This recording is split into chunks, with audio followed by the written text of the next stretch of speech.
Hey everyone, welcome back to Open. So the presidential election is just a few days away, and while early voting has already been on the way, our guests are encouraging the next generation to vote through civic engagements and more. And joining us to discuss more about their voter guides and issue scorecards for climate, criminal, gender, LGBT, immigration, and racial justice, we welcome YVote members Angelina Bland, Payne, and Anthony Vidals. Hello and welcome. I can't hear you guys. Hi, thanks for having Hi. us. Hello. Well, thank you for dressing up for the occasion. Is everybody doing good on this Halloween weekend? Yeah. Yes. Yeah. Well, first I want to acknowledge you for taking on the responsibility of mobilizing the next generation into having their voices heard. Let's start by introducing why you guys joined YVote and why is youth voting and youth civic engagement so important to each of you. You want to start, Anthony? Sure. Hi, my name is Anthony. This year I was really excited and always wanted to figure out a way to make a difference, especially for LGBT plus community. And why not join YVote? I was super excited and definitely wanted to learn and make a huge difference and know what I can do to make, a difference and change so much issues going on, such as discrimination. And I was just, glad to be part of YVote. Well, thank you for sharing that. Angelina?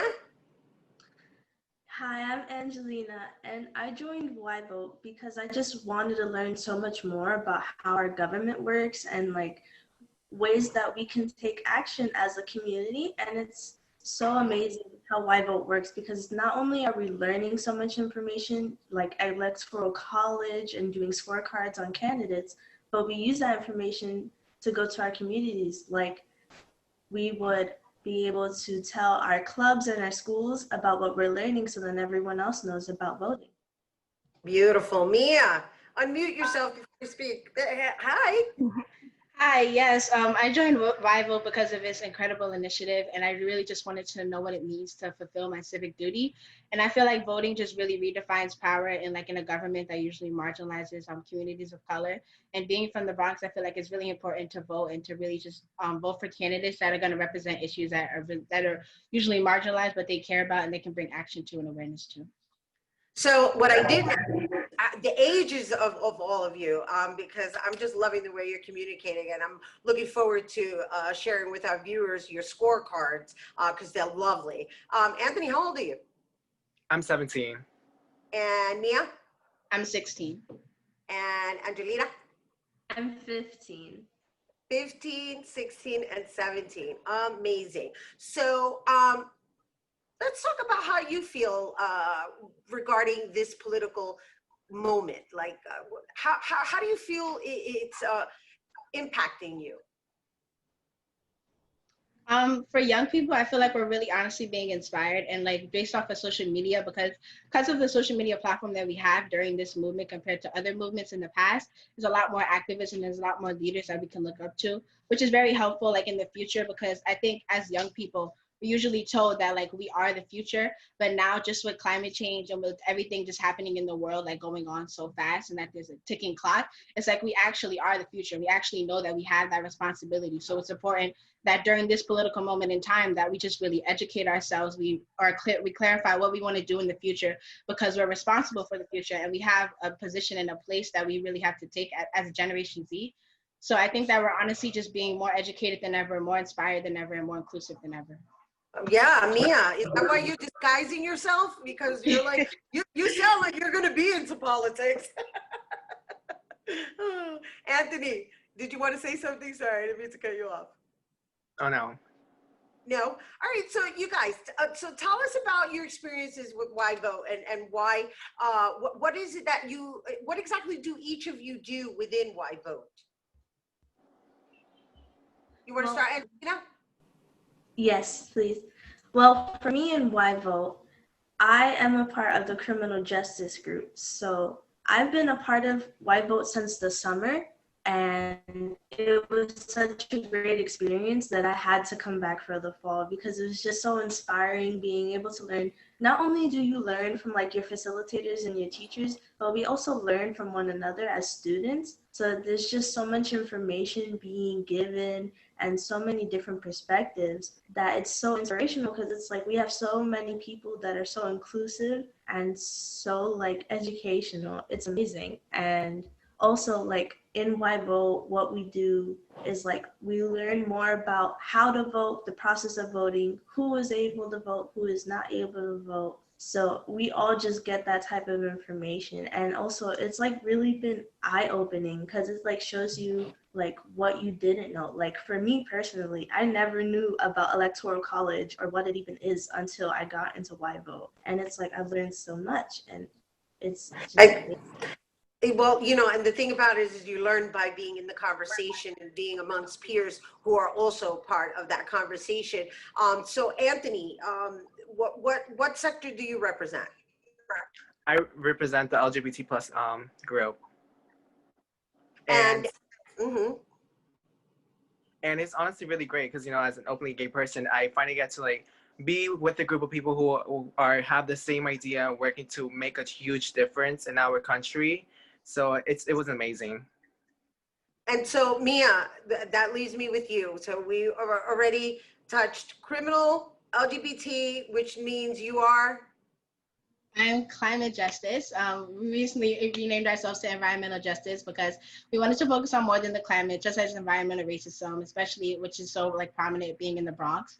So I'm in the environmental justice group because climate justice and environmental justice is the fight of our generation. And we really just have to focus on the climate. We have to focus on what we need to do to really save like our global like society, because we have to understand that when we look at the news, people are running from wildfires. Like we speak about climate refugees in our scorecards, and people are running from wildfires.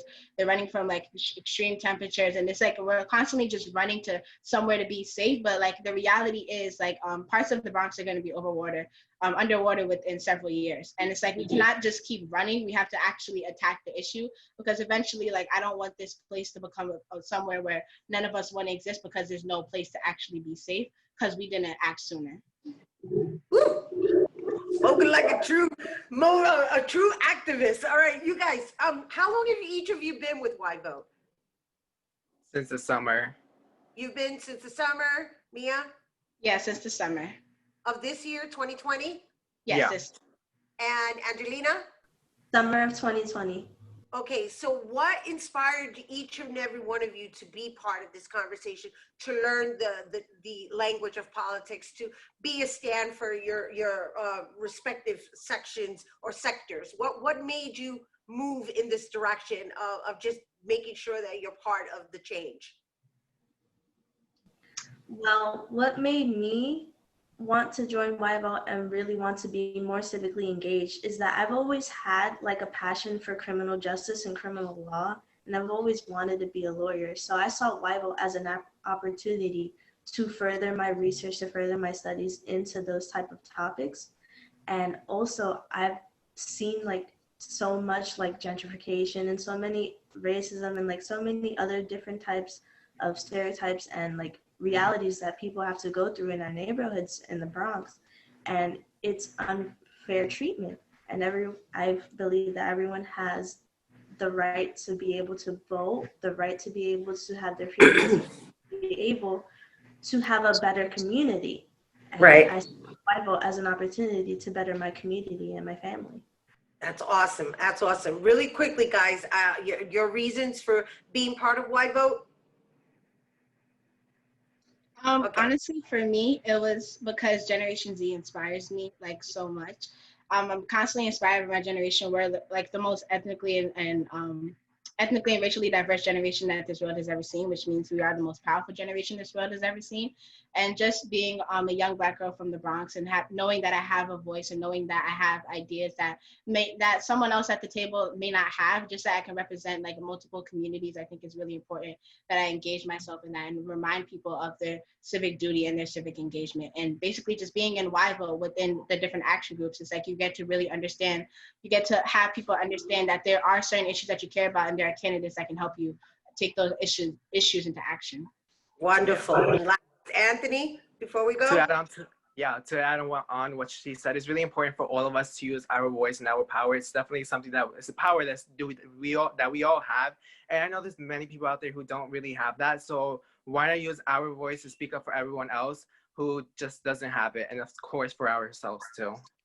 I love it. You guys are doing such a fine job. Thank you for bringing it here to our open viewers. Angelina Bland, Anthony Vidals, and Mia Payne. They are all members of YVote. This is what our future looks like. You guys, make sure you get out and vote. Once again, remember the last day for early voting is November 1st. Make sure to check your polling site at findmypollsite.vote.nyc. Also, for more on YVote and their upcoming events, check them out on IG at YVoteNY.